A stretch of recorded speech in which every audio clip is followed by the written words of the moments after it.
मैं सैयद सरवर चिश्ती अजमेर शरीफ से। आप लोग क्या समझते हैं कि अगर मोदी और योगी गवर्नमेंट चली जाएगी तो मुसलमानों के ख़िलाफ़ जुल्म और ज़्यादती बंद हो जाएगी? इनका जाना तो खैर बेहद ज़रूरी है और यूपी में मुसलमानों को अपनी अक्ल का और अपने ईमान का इस्तेमाल करना है। बंगाल के इलेक्शन को नज़ीर बनाकर ही वोटिंग करनी है, वोटों को बँटने नहीं देना है। ये बहुत क्रूशल इलेक्शन है।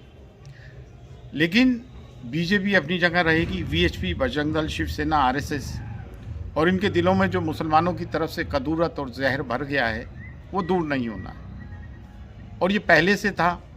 नरेंद्र मोदी इसको लेकर नहीं आया। नरेंद्र मोदी के आने के बाद तो इसको और हवा मिली है और तक़वियत पहुंची है और इसको लेजिटिमेसी इन्होंने प्रोवाइड की है।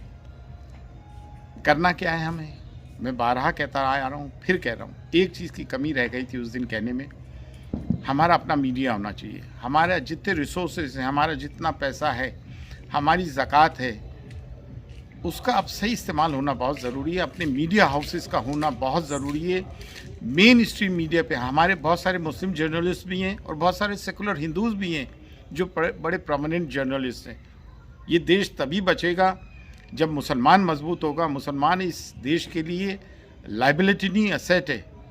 ये लाइबिलिटी बनाने की कोशिश कर रहा है। ये चाह रहा है कि हम इनके सामने सर झुका के रहें, इनकी पॉलिसी है।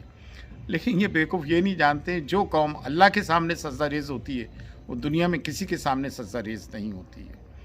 तो हमें अपनी उर्दू को लिंक लैंग्वेज बनाना है, उर्दू को लिंक लैंग्वेज बनाना है, एक कौम बन के उभरना है।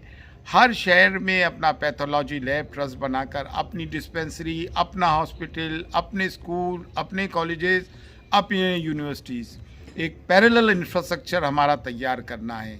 अगर ये गवर्नमेंट में चले भी जाते हैं बीजेपी तो हम इनका तासुब ख़त्म नहीं होगा और हमें इस तासुब का मुकाबला इस तरह से होगा कि हमें सोशली, पॉलिटिकली, इकोनॉमिकली एम्पावर्ड होना पड़ेगा। यही एक राह निजात है। फ़ी अमानिल्लाह। अल्लाह।